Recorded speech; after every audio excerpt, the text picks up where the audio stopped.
Grown-up giggers. I am thrilled beyond belief to be here with Julie Stewart of Making Ideas Visible. Hi. She is a graphic facilitator, she's an artist, she's a consultant, and we're going to get an inside look at her dream job held by her, a real person here at Grown Up Gigs.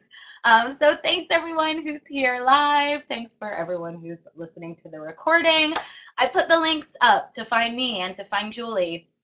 So I'm the When I Grow Up coach, and I coach women to help them get out of their soul-sucking jobs and help them discover work that feels like play. Julie is at makingideasvisible.com. So, don't wander off too far, but I love Spreecast because there's this great chat feature. So feel free to take advantage of that to chat with each other, introduce yourselves, put up your links, put up your Twitter handles, wherever we could find each other. I just love the community that comes out of these interviews in this platform. And the other piece is to encourage you to ask questions. So please use that ask a question box when something comes up. Don't feel like you have to wait till I say, send in the questions, because they just kind of trickle in here and I see them and I keep my eye on them. And when there's a natural break in the conversation, we go to questions. So I like to do that 2-3 times or so in the 45 to 60 minutes that we're going to be here tonight. So again, please give us your questions when they come, and we will make sure to get to all of them tonight. So, Miss Julie, I have to start everything off with the question, because I'm the When I Grow Up coach. What did you want to be when you grew up?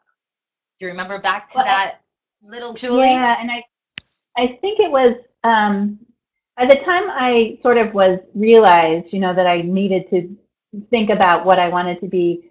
I think my Mhm. first thing I wanted to be was an architect, and then a Oh, close second was a photographer. So, and a photographer was kind of the closest I could get to thinking about being an artist because we really didn't know any people who were artists when I was growing up. So it seemed not in the realm of possibility. so you grew up, it sounds like, in a very more traditional family Yeah, environment. I grew up in a family of entrepreneurs. Oh, So okay. my grandpa and his brother started a paint manufacturing company, and my dad and his brother took it over, and my cousin's still running it. So I got that part of the business from them. Oh, that's so interesting. And meanwhile, they're entrepreneurs of a paint manufacturing company, and yet you Right, still right. felt like you can't legitimately be an artist when you grow up. It's not going to work. Yeah, yeah, yeah, yeah. Right. But you wanted other people to be so that they could buy the paint and then bring money Yeah, into your company, right, exactly. which is So I great. get I get all the free house paint I could want. Lovely, love it, love it. So take us through what school was like for you, what you enjoyed doing, and how you made your way to this really cool career as a graphic facilitator and consultant. Oh. Well, looking back at school, I loved working on projects and things where I could be creative. I was really not good at memorizing, which is a Mm. huge portion of what school was about when we went through it. So I have an undergrad in political science, and I went back later to get a master's in fine art when my, sort of interests were leading me towards art. And I've gone back and forth between, this is kind of like that left brain, right brain kind of thing where I've been a journalist, I've worked in marketing, I was a day trader for a little while, I've worked in politics, running campaigns and legislation, and I've also taught art. And there's probably a few other things in there too. But when I was working in politics, I was out in the Grand Tetons one summer and celebrating the birthday of a friend of mine who's a big time political consultant in DC. And I was having a really fabulous conversation over dinner with a good friend of mine who's a facilitator. And she's also really creative. She's a writer, and she was writing this whole play in limericks. Oh my So we God. were talking about, yeah, so we had this fabulous conversation for about an hour and a half about art and creativity. And Julia Margaret Cameron, she had been to one of her workshops, and I taught her how to do a blind contour drawings. And then she told me about graphic facilitation because she had just been to a meeting a couple weeks before that where she said this woman was, writing and drawing on the walls while, we were having this meeting, and she was also leading the meeting. It was fascinating. And so I looked it up, and I kind of put it in the back of my mind, and I went off and worked on a congressional campaign in 2006, Wow. and then came home, and I was not sure, what to do next. I was kind of like surfing around on the internet. I came across, I think this was around the time I came across Pam Slim's work, and I Mm-hmm. came across Hugh McLeod, who was, still Mm-hmm. kind of like an underemployed blogger at that point. Mm-hmm. And Hugh was like the first person I ever heard who was talking about Twitter. I mean, I got on Twitter like when it was months old, and you really didn't even know what to do on Twitter. Uh-huh. Uh-huh. So yeah, but I came across a picture of a visual map, and the caption said they're going to be teaching this in business school 5 years from now, and they Mm. are. So I found a workshop about a month later in January out in California, and it just beautifully combined like all my skills and talents of being kind of a big picture thinker, a strategist, but also being a creative visionary and bringing in the art and the design. I'm also a really good listener. I'm a systems thinker. So this kind of work just I mean it's sort of like what I was born to do, Mm. in a way. Oh, I love this. And I put links to Hugh and Pam in the chat. So Hugh's at Gaping Yeah. Void. His book is phenomenal, and I just Oh, it's great. read Pam's latest book, Body of Work, is something Yeah. I wish that I had written Yeah. myself. I'm Yeah. already referring it everywhere. I just finished it last week. Um, but let's backtrack because I'm so intrigued. I didn't know about all of your varied careers, and Yeah. I have a similar background and story, and I think a lot of the people who resonate with what I'm doing Mhm. describe themselves as being Renaissance souls and multi-passionate, Yeah. and I think we think that jumping from one thing to the other is seen as flaky and Mhm. is not what we should be doing. So could you Yeah. tell us a Right. little bit about that period in your life and how you kind of went um, from career to career? Oh, and Arwen actually, sorry, just interjected to say there's a tapping noise in your microphone, and we think it's because maybe it's behind you. We're hearing like a little Okay. bit Let of me bring it in the front. Yeah, I didn't whistling. realize that Yeah. that was. Okay, hold on. Perfect. Readjust. How's Fabulous. that? Is that better? I think Now the so. hair's in the way. Okay. Better, Better? better. Yes, thank you. Okay.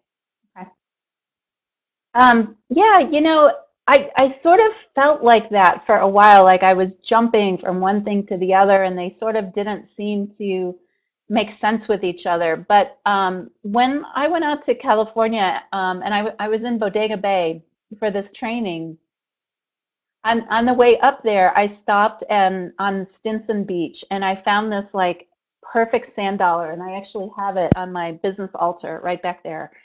And I took it like as a talisman or a totem with me to the workshop.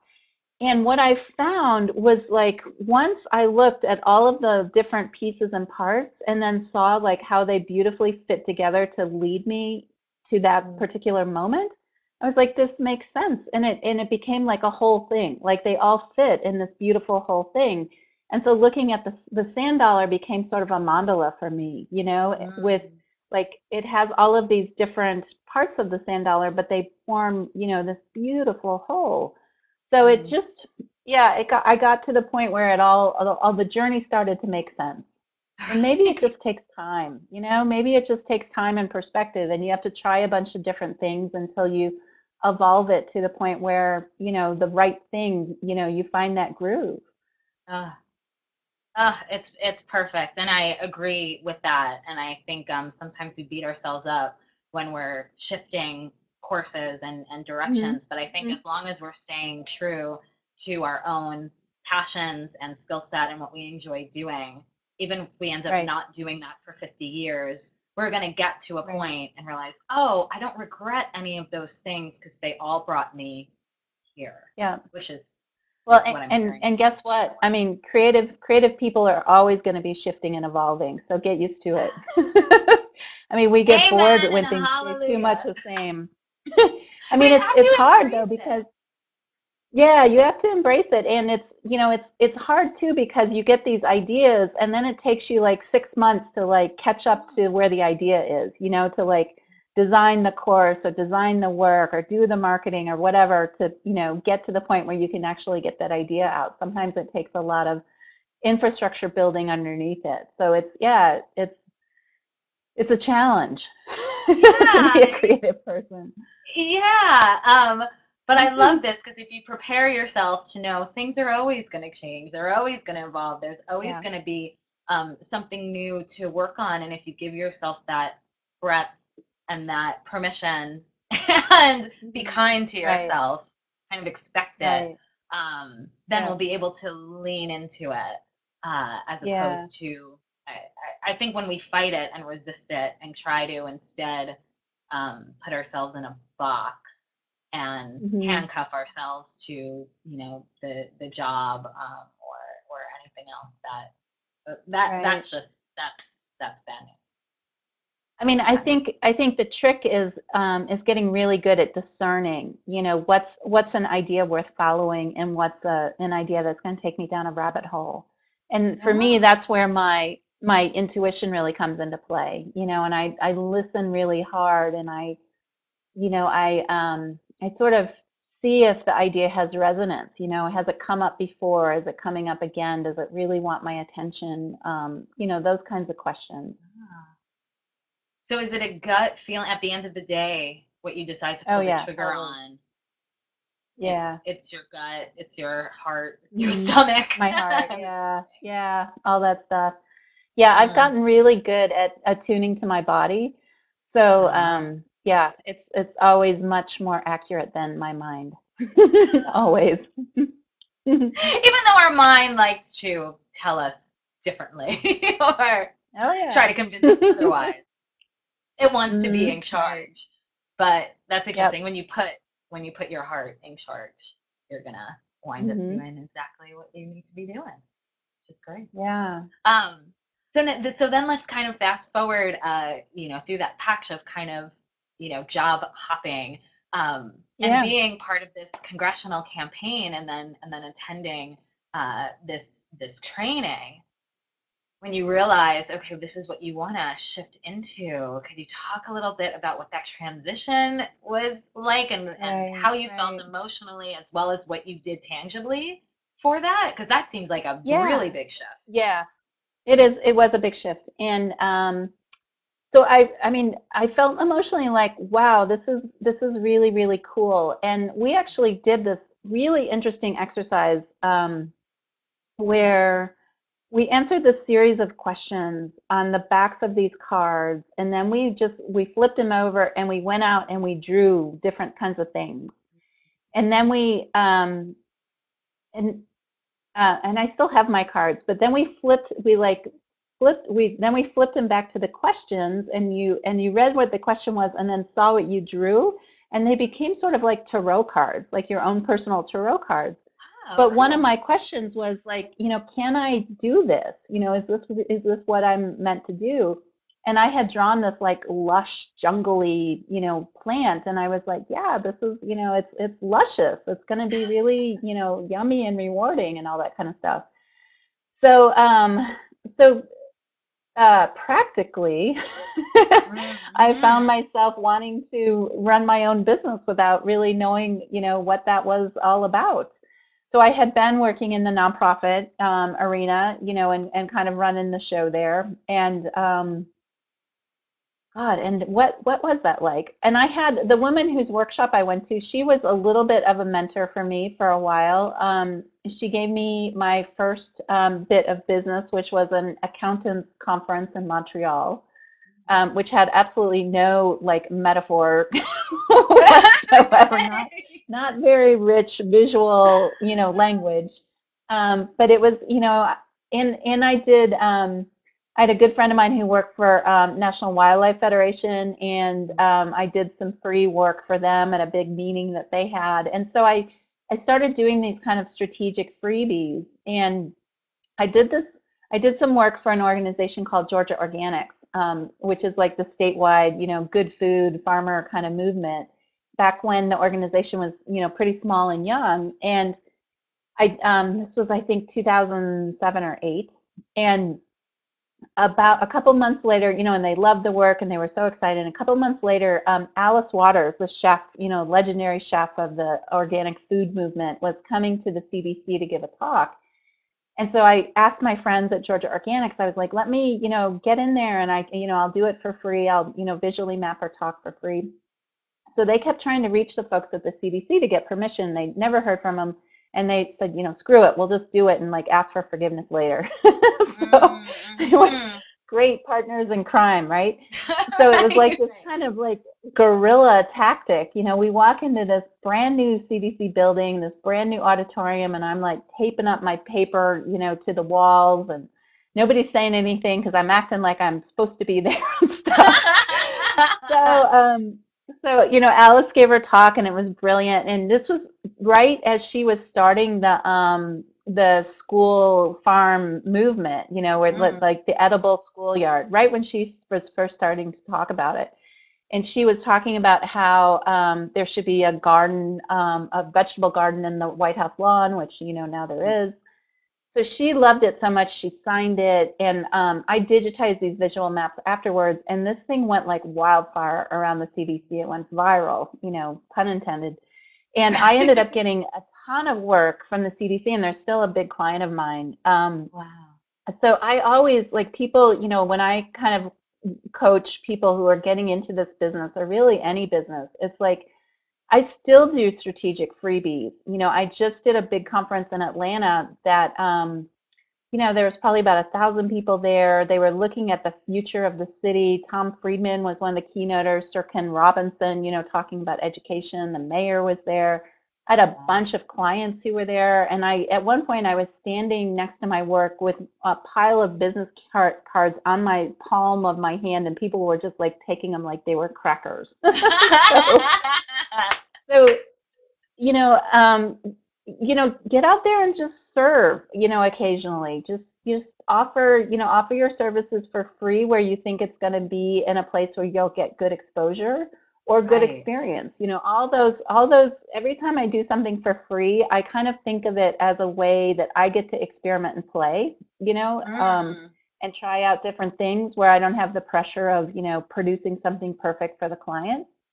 Well, So yeah. that helps too. Yeah. Oh, But, that's to start the fantastic. business, I just, I did all those things. I read all the books and the blogs, and I got involved in online communities and, developed a mastermind, with a bunch of people, several people, so that we could help each other. And it's a learning curve. It's about, don't they say it's like a 3-year learning curve to kind of like from start to where you're kind of, getting in the It's groove. interesting. I haven't heard that number, but that's what it took. It took me 2 years and 7 months Yeah, to get certified and build my business and be able to quit the yeah, full-time job, corporate yeah. job that I was at. So that Right. 3 years, depending on I how mean, I think full-time you could work on it. maybe some people can do it sooner, but I think that's usually the number that like Michelle, oh, what's her name? She's a good friend of Pam Slim's. Like she throws that number out, and I think Pam kind of throws that number out too. Mhm. That But that's what makes I sense. found for me. Well, and Yeah. again, it's time, right? So it's just showing Yeah. more and more that these things Right. don't happen Right. overnight. You can't get it No. together Yeah. overnight. I You don't think need to, anybody's an overnight success. Yeah. Yeah. and if they are, if they're saying they are, then it's time to question Ooh, them. yeah. We got to peel back that curtain. Exactly. This is what we're doing here now. So at that CDC gig, I'm so curious. I mean, you painted such a good picture of it in my mind visually. Just seeing you there and brand new and your stuff. At that point, did you have your business card? Did you have your website? Did you have like were things in place, so to So say? I think, it might have been like for some reason, I was able to draw and, I did my own logo. If you go to my website, like that's the same logo that I did in like 2008. And I still love it. I worked with a friend of mine who's a graphic designer to like place the making ideas visible, in the Ah, right kind of spot.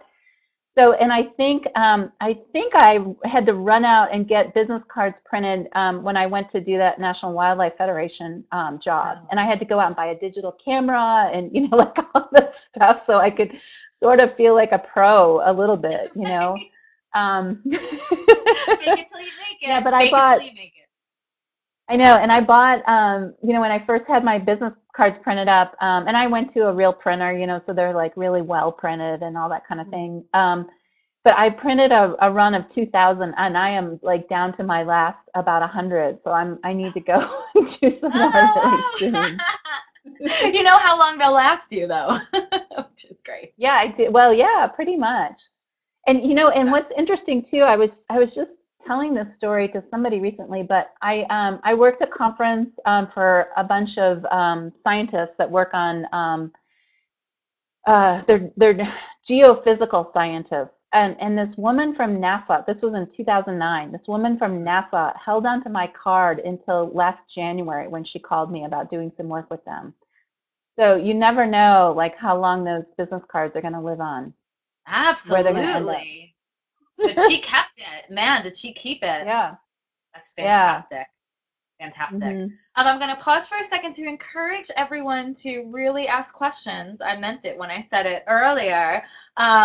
This would be a great place to break for questions. So do not be shy and feel free again to Mm. use the chat to respond to anything that we say and talk to each other. Um, would love that. Uh, but until then, while we're waiting for questions, before we start officially started, Julie, you were talking a bit about the consulting that you do also, and I would love you to Right. speak a little bit about the different offerings that you have now and how those kind of evolved, how you came up with them, and what you're Yeah. enjoying doing. Sure. Well, if you go to my website now, it's the 2009 version. And Uh-huh. I'm actually I've been kind of going through a rebranding, redesign of my website for about the past year or so. And hopefully, I'm knock on wood, maybe in a month or so, we'll have the new version of the website up because my work has expanded a lot beyond just sort of the graphic facilitation work that you see on my website now. So I'm bringing in more of the strategy work that I used to do when I did, worked in politics. A lot of my clients want me to design and facilitate meetings. So sometimes if I do that, then I'll bring somebody else in to do the visual, mapping part of it. Um, I'm doing um, I just recently started doing a lot of coaching with startups and small businesses, which is really fun, where I go and, spend a day or sometimes a couple days on site with them. And we, work through we have all these strategic conversations and work through their issues. And we, meet as if they have employees, we all meet together and talk about, what's happening and where everything's going and who's doing what and, are the right people doing the right things. And so that's really kind of fun work. I also do something I call process mapping, where we kind of take apart piece by piece, like some process in a business. Like it could be a client experience. So as your client comes into your business, like how do they come in? What's the first thing that they do when they get there? What happens next? Like, so you can figure out like, if there's gaps missing where you can kind of add in more support or selling to them, different things Mm, like that. So, and I just started, I kind of have a little bit of like an open-ended offering that I was just doing with Volvo Mack Trucks as the kind of the first client doing this. I did a meeting with their training team, and they love the graphic facilitation, the visual mapping, and they said, what, we want to learn how to do this. We want to know some of these things so that we can, put them into our training that gets rolled out, to all the dealerships across the country and things like that. So I wow. went and spent 2 days with them in what we called kind of like a creative lab, where I taught them some things and we played and we experimented and, they learned some stuff and they learned how to draw some stuff and we did some process mapping and just, different kinds of things like that. And, they want to have me back up several times throughout the year because they want to digest it and implement it and then see what more they need to build on it. So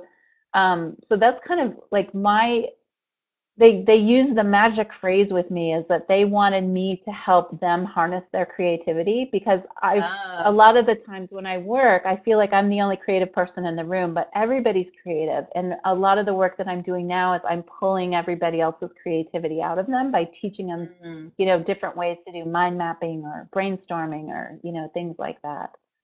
Oh my gosh, I Yeah, love it. fun.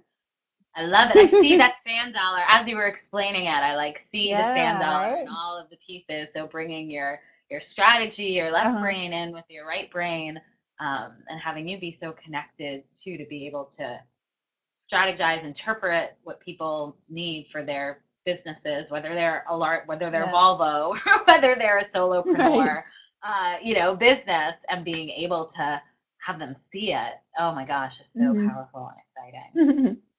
That's super fantastic. Um, I wanted to touch a little bit too on money stuff, which I was excited that you were excited to talk Yeah. about. So, again, while we're waiting for questions, hint, hint, you guys are so quiet. I'm not used to it. Just Um, ask me anything. ask I'm an open questions, ask book. questions. But part of a big part of the reason why I started doing grown up gigs in January of 2013 was that I feel like the internet is so glossy and so shiny, and just Yeah. we see the outsides of everyone's business and career, but Right. not really the insides. Oh, I like Violet just gets right to the point. Is this a lucrative career for you?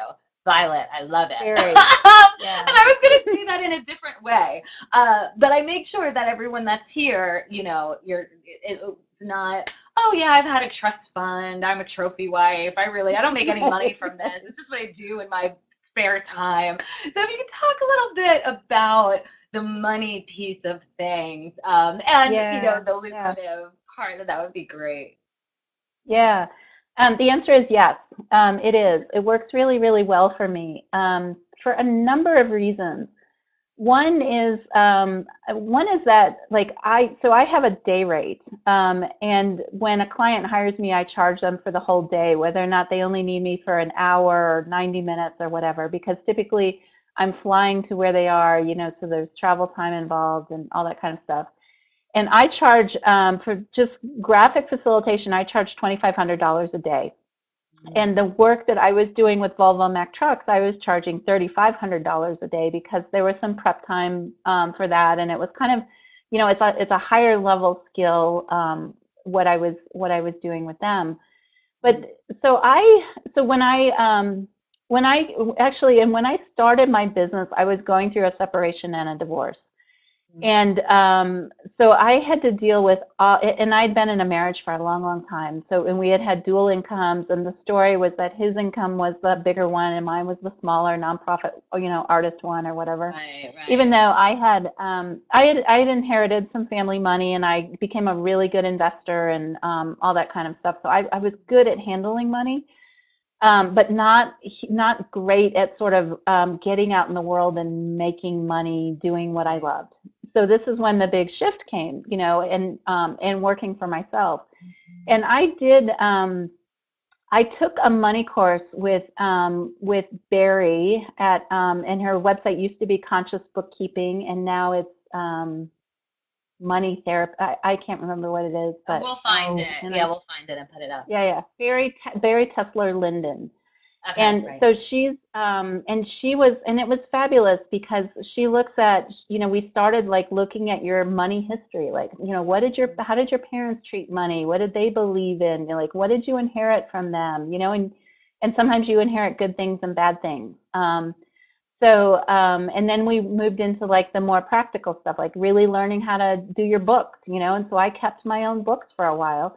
And that was actually the very first thing that I handed off when I realized, I had the luxury of handing it off. So I pay $150 a month to a bookkeeper to, do my invoices and keep track of that because I would put it off and put it off, and that's Right. like the real sign that it's time to delegate when you're avoiding doing it. Especially And when then it's the you last, getting money. Right. You getting money from yeah, people, you're yeah, still yeah, yeah, yeah, avoiding it, yeah, right? yeah, right, right.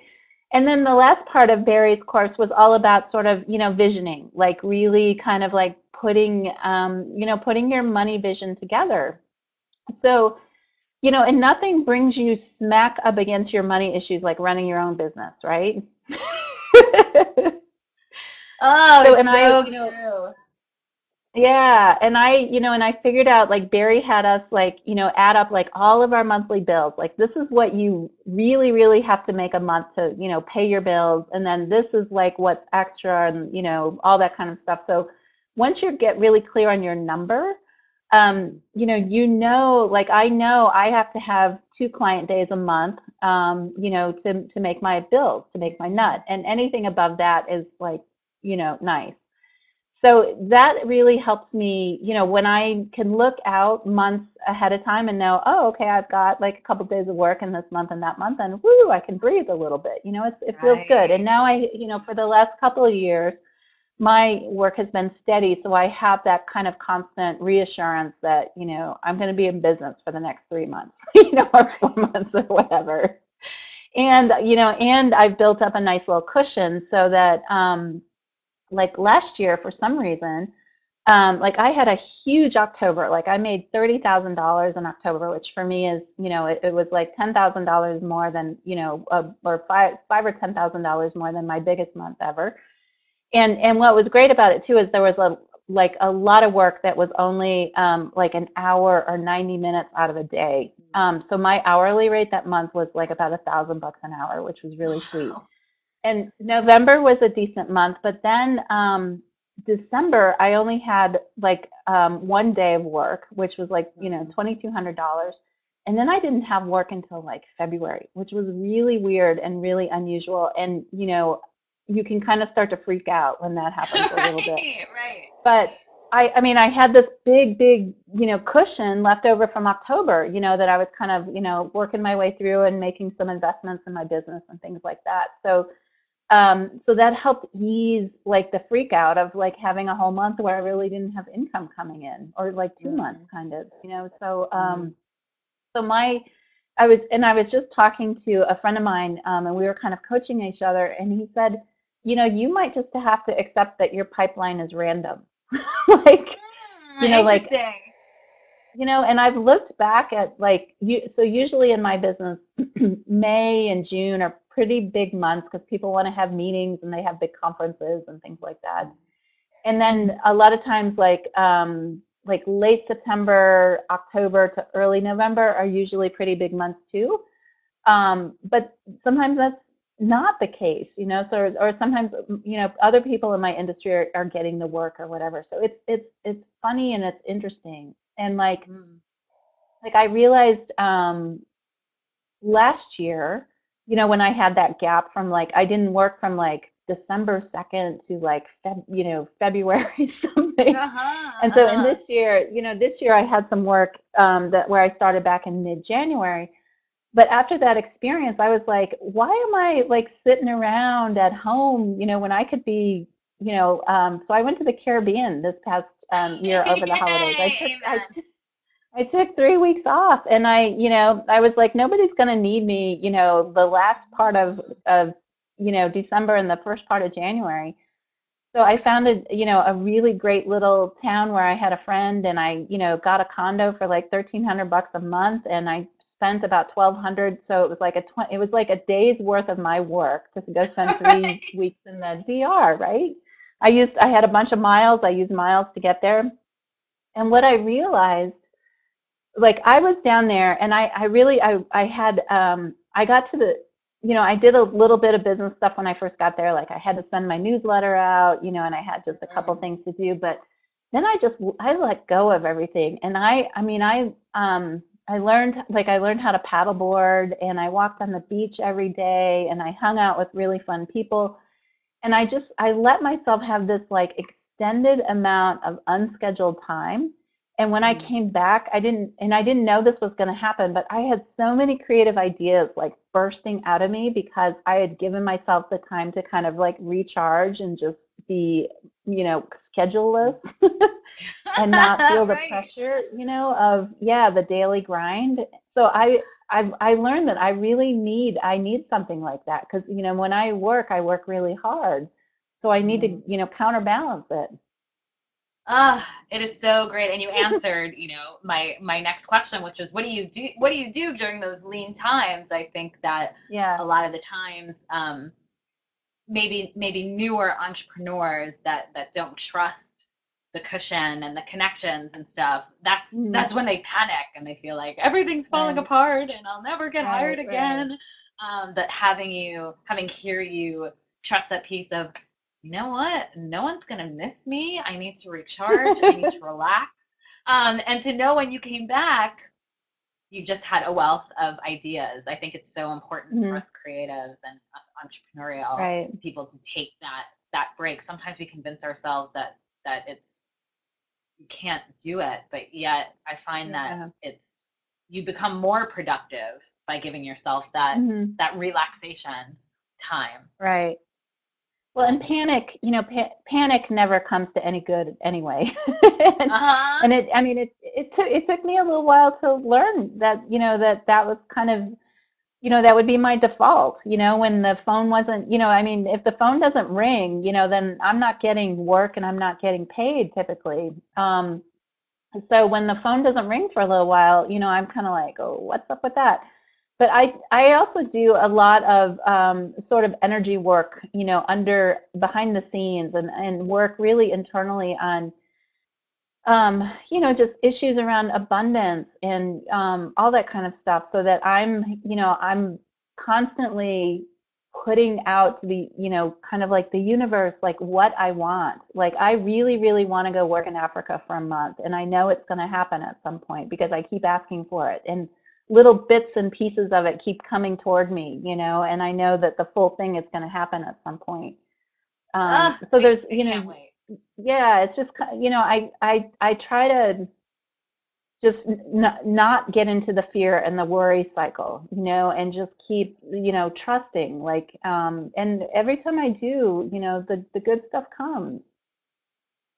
Ugh, I feel like you have so many gems and pearls of wisdom and lessons learned and truth. Like I can't wait for just myself to watch back and listen back and start writing things down. I feel like you can have a whole new visual Right, right. piece of like Julie's lessons, Julie's beliefs, and Yeah, it's yeah, yeah. it's exactly where I think all of our heads need to be. There's just definitely Yeah. a shift into that perspective. Hmm. Um, Hmm. so again, I've seen have been some new people popping up in the last few minutes. Welcome, welcome. And again, questions. Please feel free to ask them.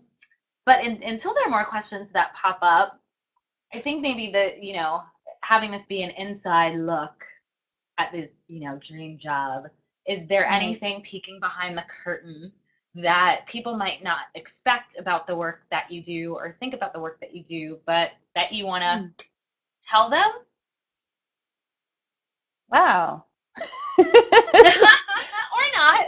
um, no, I mean, well, can you suggest something a little more specific? Yeah, You mean like maybe when it's like I'm, what's been the biggest challenge or the biggest oh, okay. surprise to you that has happened and since you've founded Making Ideas Visible?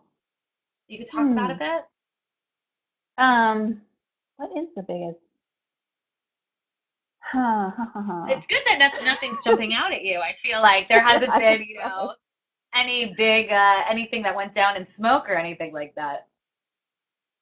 You know, yeah, it's interesting. Like it's like the more, you know, the more you work on yourself, the more, Mhm. you know, your business flourishes and also vice versa, I think in a lot of ways. And so, you know, finding that relationship within, you know, how you relate to your business and how your business is relating to you, I think it's like a really interesting, that's something I didn't expect, you know, and I think somebody, I just read, you know, a Pam Slim quote about how, you know, having your own business is like the best, you know, self-development that you can do. And I think that was kind of a surprise. You know, I didn't realize like how entwined, you know, my moods or emotions, or how personally sometimes I would take things when I was first starting and trying to convince people to hire me and they didn't, and I would think that they didn't like me and like all that kind of stuff. So yeah, and one of the early challenges with my work was the industry has been around for about 30 years, but it really kind of hit its stride within really like the last couple of years. So when I got into it around 2007, I was kind of like a third wave of folks, and now I think there's probably been like a fourth and a fifth wave. But um, to it was really hard to kind of explain the value of what I do, right? And especially before I had a website up. I didn't put a website up until 2009.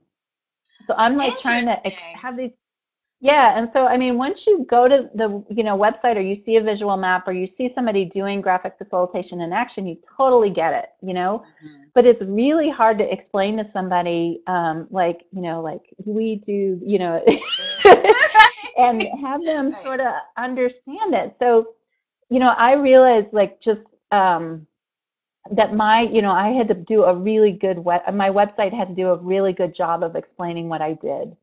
And so in 2009, one of the best, it was the best money I spent all year, was I hired a copywriting coach. She was a Oh, copywriter, and then she was kind of shifting over to like coaching people on how to write their copy.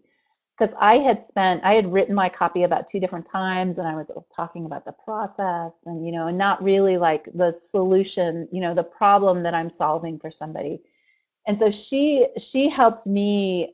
We had a she was in Australia. We had like a 2-hour conversation over Skype this one night, and really helped me position myself, in terms of like it's about me and sort of the energy that I bring to the situation, and and how I help listen and translate and all that kind of stuff. So I went, over the next week, I rewrote my copy, and she just polished it a little, and it was done. So, I mean, that was like marketing myself initially was a real challenge now that I look back on it. And I think initially, like my website really stood out, in terms of my field, because everybody else was talking about like they got really into the process. And mm, mine was more about like, this, I get that meetings can be really boring and awful, and and this, and I can help make it different and exciting and keep people engaged, and really kind of playing up the benefits, um and that's really helped. I mean, a lot of people they still tell me to this day they love my website. They really feel like, like my personality and comes through and all that kind of stuff. So I know, like, and I'm a recovering perfectionist. So it took me, I sunk $1,000 into a different designer before I got my copy even, straightened out and all that kind of stuff. And then once I got really clear, once we got the copy really clear, and I figured out, I handed off a list of about 8 different qualities, to my designer, and they were like, professional and orange and hand drawn and confident, and I still have the list somewhere. And so and he took the copy and the list and made this beautiful mock-up, and we just tweaked a couple of things, and then that's the website that you see. right. So getting really clear about, how you're putting yourself out there is a challenge. And for me, and I'm going through the same thing over again with like, redoing my brand, and it's the same challenge over again. Yeah, yeah, yeah, yeah. I hear you, but it seems like it's a testament too, and asking for help. Just like you hired that Yep, bookkeeper, yep, after taking your own stab at it and realizing it's not coming together, hmm, we could be solopreneurs, but not have to right. wear all the hats all the Oh, time. yeah, We can't expect to be good at everything. So having you yep, yep. reach out and ask for help and take those 2 hours with the copywriter, and then it seemed Hmm, like she was able to teach you how to do it. You went off and did it and yeah, cleaned it up, and then she yeah, helped you right. come back to it. Right, I mean, right. that's Yeah. I mean, fantastic. and I use a lot of coaches. And I delegate. I have a VA now, and so if there's something that I really don't like doing, then I try to, hand it off to my VA as much as I can. Hmm. Amen. and hallelujah. Yeah. Um, Yeah. Again, questions. We got about 15-ish minutes left, but we might wrap it up a little early if you guys continue to be so quiet. No Oh. pressure. I know, I still have some questions though. Okay. I think that the question is, in 2014, if someone is interested in learning about graphic facilitation, do you Yeah. recommend a certain resource or federation or anything or school that they could start looking at? Yeah, so there's a lot of resources in my field these days. We do have a professional society. It's called the International Forum of Visual Practitioners. That's a mouthful. Cool. But the Cool. website is ifvp.org. And I have a bunch of colleagues across the country and across the world who do workshops and trainings like the one I went to. They're typically a weekend or several days worth, and which I highly recommend because it's really kind of hard to teach yourself the skill. I think you're better off kind of in an immersive experience learning about it. There's a lot of books out there. A good friend of mine, Brandy Agerbach at loosetooth.com, has published a book called The Graphic Facilitator's Handbook, which is a Oh, great cool. place to start. Yeah, and then we have an annual conference every year, and typically, half the people there are brand new to the industry, and they do a 101 at the day before the conference. And this year's conference is in Berlin. It's the first time we've gone off North America, which is going to be really, really cool. Oh, So very yeah, and cool. and there's a Facebook group on graphic facilitation that has like 2,000 people in it from all over the world, which is crazy. So It's so exciting to see it's it ex it's explode. It shows that there's a exploding. need. I know. It shows that there's a Exactly. need. And you've probably seen those quick drawn videos that people are doing where there's like a voiceover and somebody's drawing these little cartoons and stuff.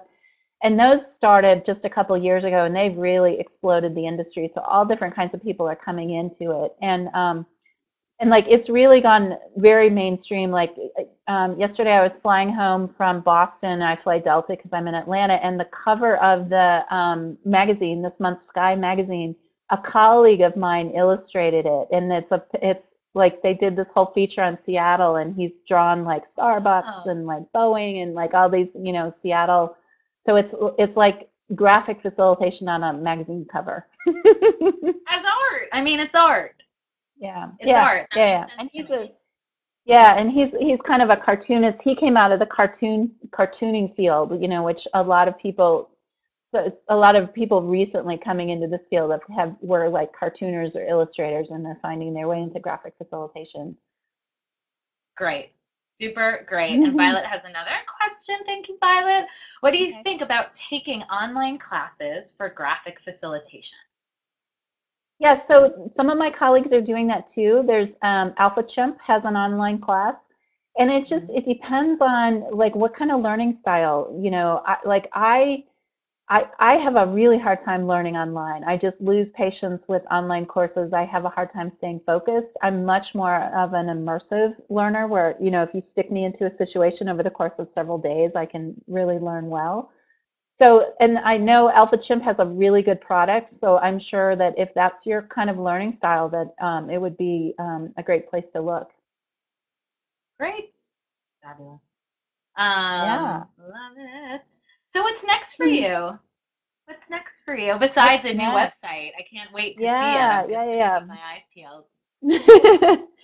Well, there's a part of me, and part of it comes from kind of this deeper artist, spiritual, intuitive place that wants to come out and, do some teaching and stuff like that. And so one of the things that I've committed to doing for myself this year is I'm starting in May a year-long program taking my friend Chris Zeidel's intuitive painting teachers training. So Oh, every year in September, for the past 3 years, I've gone out to northern New Mexico to do a week-long intuitive painting retreat where I spend the week kind of painting a 20-foot painting. And it's all this whole process around, you just paint like what's coming out of you, and you don't need to know like what it is or what it does or when I went through graduate school getting my MFA, you had to explain like, what does this mean and why did you do this? And like, kind of beats the creativity out of you, right? So I Yes. found, and I didn't paint for about 10 years after graduate school. My art went in different directions, but I found that I really missed painting. And so I knew I needed, kind of like a really tender situation to explore it in. And my friend Chris has been doing these painting retreats for years and years, and she has a background in psychotherapy. So she found that it's much easier to work on people with paint and putting them in beautiful situations, beautiful landscapes and things like that. So that's one of the ways that I feed my creative soul too.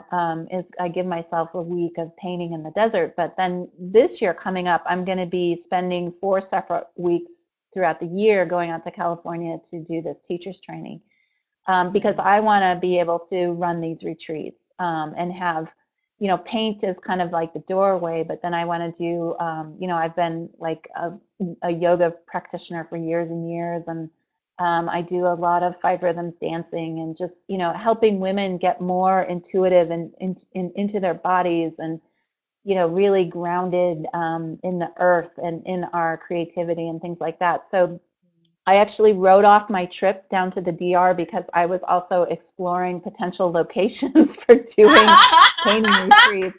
That's one of those Yeah. So moments that's like, this is my job. Like, I could go yeah, to I the know. DR and like, I mean, and you can the next Right. time you go, you could be leading a retreat and the Yeah, whole thing's a write-off and you're absolutely. getting Yeah. And paid. so right. And so, and I was like down there when I was in the DR, I took a bunch of watercolor paints with me and I was painting and I was in my bikini and I was like, and I was posting to Facebook, I'm going to be running retreats like this, really soon. And people were like, I'm signing up right now. So I already You have a should, captive audience for it. I mean, you should really put up those pictures every winter. If we keep having winters Yes. like this Yeah. in the States, Yeah, just, you exactly. put up Yeah, they those were people pictures from in like Canada February. and I mean, forget it. exactly. Everyone would just, yes, where, when, how Yeah. much money, I don't care. Just take me there. I need Yeah, to go. right, right, I right. need to So go. that's kind of what's emerging for me, and it's gonna have its own thing. It probably won't be under the Making Ideas Visible umbrella because it's kind of a separate kind of a thing.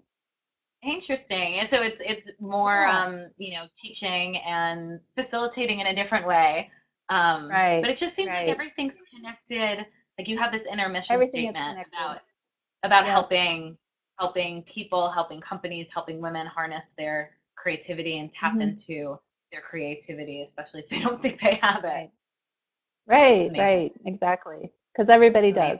Amazing. Yeah, yeah, I know. I'm with you. I'm with you. But not everyone lets themselves Yeah, feel that's the it big thing is embrace it. permission.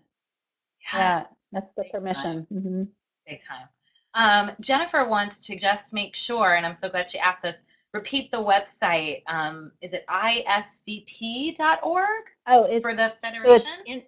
yeah, so it's International Forum with an F of Uh-huh. Visual Practitioners. So IF as in Frank, VP.org. Fabulous. Thank Yeah. you. And And there's eventually, graphic facilitators like in every pocket of the world at this point. So you could probably find somebody, local to you and maybe go watch them or, have them adopt you. well, and it just sounds so fun, right? I mean, even if It is. you know, you don't want to do it. It just seems like for your creativity and to have a good time and to energize yourself, find something Yeah. new. Like Yeah. I kind of just want to go do a workshop, just do a workshop. Yeah. Yeah. It is. It's fun. And there's so many, Really. there's so many different kinds of people in the business, and we're all kind of like different hybrids of different things. So like Mm-hmm. I don't try to position myself as like an illustrator cartoonist because my drawing isn't that, it's not as strong as like some of those folks. But so that's where I'm differentiating myself as more of like a strategist and, somebody who can also facilitate and coach. A lot of Mm-hmm. these folks who come in, straight from art school, they don't have the business chops and the business background to do that kind of work. Right. Ah, thank you for bringing that up. I feel like that's important because especially hearing that, the field has kind of exploded and at this point. There's Yeah. been like 5 different ways, and there are 2,000 people in the Facebook group. I think sometimes people internalize that as, oh, it's too saturated. There's not room for me. But Yeah.